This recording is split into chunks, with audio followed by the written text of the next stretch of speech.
والإسلام ديني ومحمدا رسول الله ويقين. کہ دعا میں اللہ رب العزت کو پکارا جائے. ویسے لفظ دعا کا مطلب پکارنا ہے، اور اس کا اصطلاحی مطلب یہ ہے کہ اپنی حاجتوں اور ضرورتوں میں اللہ کو پکارا جائے، اللہ سے مانگا جائے. اللہ رب العزت نے اس کا باقاعدہ حکم دیا ہے، حالانکہ اللہ رب العزت کو پتہ ہے کہ میرے کس بندے کی کیا ضرورت ہے اور اس کو کس چیز کی کتنی ضرورت ہے، کس وقت میں ضرورت ہے، اللہ کو خوب معلوم ہے. لیکن اس کے باوجود اللہ رب العزت نے اس بات کا حکم دیا ہے کہ اپنے رب کو پکارو، اپنے رب سے مانگو، تضرعاً گڑ گڑاتے ہوئے، عاجزی کرتے ہوئے، تضرع کے ساتھ، وخفیہ آہستہ آہستہ، دل میں. تو اللہ کی طرف سے باقاعدہ اس کا حکم دیا گیا کہ اپنے رب کو پکارو، اپنے رب سے مانگو. اللہ نے جو حکم دیا ہے، اب اس حکم کو کس طریقے سے پورا کرنا ہے. کیا اپنی مرضی سے اللہ سے مانگنا ہے یا اس طریقے سے اللہ سے مانگنا ہے جس طریقے سے مانگنا چاہیے؟ اللہ ہی سے مانگنا ہے یا کسی اور سے بھی مانگنا ہے؟ تو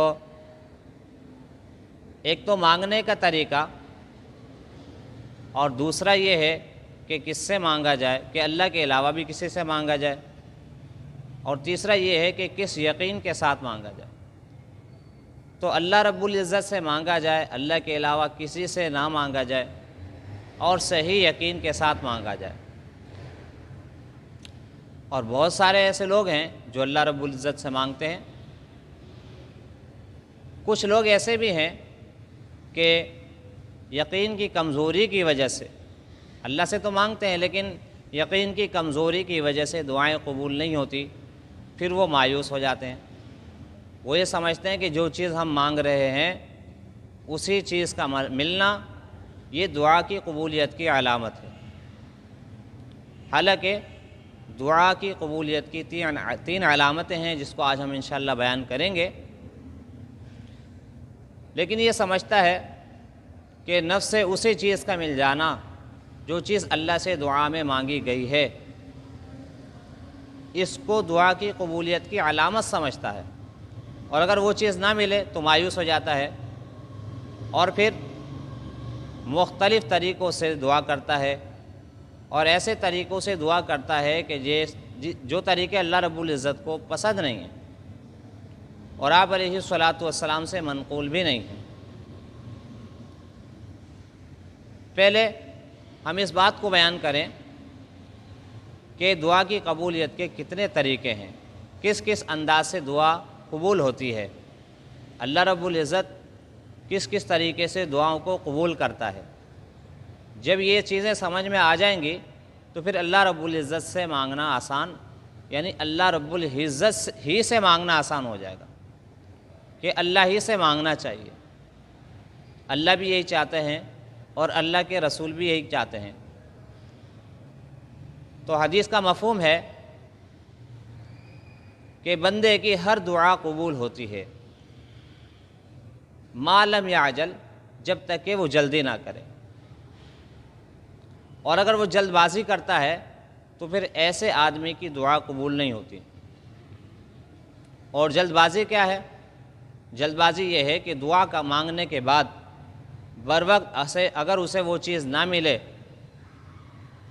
تو پھر اس کے منہ سے یہ الفاظ نکلتے ہیں کہ اللہ رب العزت نے میری دعا کو قبول نہیں کیا. یہ الفاظ ایسے ہیں جو مایوسی پر دلالت کرتے ہیں، جس کو حدیث شریف میں تعجیل سے تعبیر کیا، عجلت سے تعبیر کیا کہ یہ جلد بازی کرنے والا ہے، اپنی اس کیفیت کا اظہار کر کے جلد بازی کر رہا ہے. اور جو جلد بازی کرتا ہے اللہ رب العزت اس کی دعا کو قبول نہیں فرماتے. تو یہ حدیث کا مفہوم ہے. اور حدیث کا جو مفہوم ہے کہ اللہ رب العزت بندے کی ہر دعا کو قبول کرتے ہیں، تو قبولیت کے 3 طریقے ہیں۔ ایک طریقہ یہ ہے کہ جو چیز بندے نے اپنے رب سے مانگی ہے اللہ رب العزت اس کو وہی چیز عطا فرما دیتے ہیں۔ دوسری صورت یہ ہوتی ہے کہ اللہ رب العزت اس دعا کے بدلے میں اس کے اوپر سے دنیاوی کسی تکلیف کو ہٹا دیتے ہیں، دور کر دیتے ہیں۔ مشاہدے میں یہ بات کئی مرتبہ دیکھی گئی کہ بندہ ایسی صورت اختیار کرتا ہے کہ یقینی طور پر تکلیف پہنچنے والی ہوتی ہے، لیکن تکلیف سے بچ جاتا ہے۔ اس میں اس کی اپنی بھی کوشش ہوتی ہے اور اللہ کی طرف بھی نظر ہوتی ہے کہ میں نے بھی کوشش کی، اللہ نے بھی بچا لیا، لیکن کبھی اس بات کی طرف نظر نہیں جاتی کہ ممکن ہے کہ اللہ رب العزت نے میری دعا کو قبول کیا ہے اس انداز سے کہ مجھے تکلیف سے بچا لیا۔ اس طرف نظر بہت کم جاتی ہے، بلکہ تقریباً جاتی ہی نہیں۔ اس کی وجہ یہی ہے کہ ہمارے سامنے دعا کی قبولیت کے انداز اگر ہوں تو پھر یہ کیفیت نہ ہو، یہ مایوسی نہ ہو۔ اور تیسری صورت یہ ہوتی ہے کہ اللہ رب العزت اس دعا کے بدلے میں جو دعا اس نے مانگی ہے جنت میں اللہ رب العزت اس کا بدل عطا فرماتے ہیں، یعنی اس دعا کو جنت کے لیے رکھ لیتے ہیں۔ اور حدیث میں یہ بھی آتا ہے کہ جب وہ بندہ جنت میں اپنی دعاؤں کے بدلے کو دیکھے گا، جو جنت میں اسے ملی، دنیا میں اس نے بہت ساری دعائیں مانگی اور اللہ رب العزت نے دنیا میں قبول نہ کی، آخرت کے لیے ذخیرہ بنا لیا، جنت کے لیے اس کو ذخیرہ بنا لیا۔ جب بندہ وہ نعمتیں دیکھے گا اور وہ بدلہ دیکھے گا تو یہ تمنا کرے گا کہ اے کاش میری دنیا میں کوئی دعا قبول نہ ہوتی، یہ تمنا کرے گا۔ اب یہ ہر مسلمان کے سامنے ہونا چاہیے کہ دعا کی قبولیت کے کتنے انداز ہیں، کتنے طریقے ہیں۔ جب تمام مسلمانوں کے سامنے یہ بات ہوگی وہ کبھی بھی غیر اللہ کو نہیں پکارے گا اور کبھی بھی اللہ رب العزت سے مایوس نہیں ہوگا۔ مایوسی کی وجہ اور غیر اللہ کو پکارنے کی وجہ یہی ہے کہ ہمارے سامنے یہ باتیں نہیں ہیں، ہمارے سامنے دعا کی قبولیت کے یہ طریقے نہیں ہیں کہ اس انداز سے دعا قبول ہوتی ہے۔ البتہ مسلمان اگر صحیح یقین کے ساتھ اللہ رب العزت سے دعا کر رہا ہے اس کی ہر دعا قبول ہوتی ہے، اس بات کو ذہن نشین کر لینا چاہیے۔ یہ بات ہمارے علم میں آ جائے کہ اللہ رب العزت بندے کی ہر دعا کو قبول فرماتے ہیں، کسی دعا کو رد نہیں فرماتے۔ ہاں کچھ صورتیں ایسی ہیں کہ جس میں بندے کی دعا قبول نہیں ہوتی۔ ایک صورت میں پہلے بیان کر چکا ہوں کہ جلد بازی کر جائے اور دعا کرنے کے بعد یہ کہے کہ میں نے اللہ سے دعا مانگی، اللہ نے میری دعا کو قبول نہیں کیا، یہ جلد بازی ہے۔ ایسے بندے کی دعا قبول نہیں فرماتے اللہ رب العزت۔ اور ایک صورت یہ بھی ہے کہ کھانا پینا اس کا حرام ہے۔ حدیث کا مفہوم ہے کہ ایک آدمی پراگندہ بال لمبے لمبے سفر کرتا، حالانکہ مسافر کی دعا قبول ہوتی ہے، لیکن مأکلہ حرام، مطلب مطعمہ حرام ومشربہ حرام وملبسہ حرام، کھانا بھی حرام ہے، پینا بھی حرام ہے، لباس بھی حرام ہے، تو فأنیٰ یستجاب لہا، اس کی دعا کہاں قبول کی جائے گی؟ جب آدمی حرام سے اجتناب نہیں کرتا کھانے میں، پینے میں، پہننے میں، تو ایسے آدمی کی دعا بھی قبول نہیں ہوتی۔ یہ دوسری صورت ہے عدم قبولیت کی۔ اور ایک صورت اور بھی ہے عدم قبولیت کی، حدیث کا مفہوم ہے کہ بے نمازی کو 15 طریقے سے عذاب دیا جائے گا۔ اس میں سے ایک سزا اس کی یہ بھی ہے کہ اس کی دعائیں قبول نہیں ہوتی، حتیٰ کہ نیک لوگوں کی دعاؤں میں اس کی دعا کی قبولیت کا استحقاق بھی نہیں رہتا۔ یعنی اگر اس کے لیے نیک لوگ بھی دعا کریں گے تو بھی اللہ رب العزت اس کی دعا کو قبول نہیں فرمائیں گے۔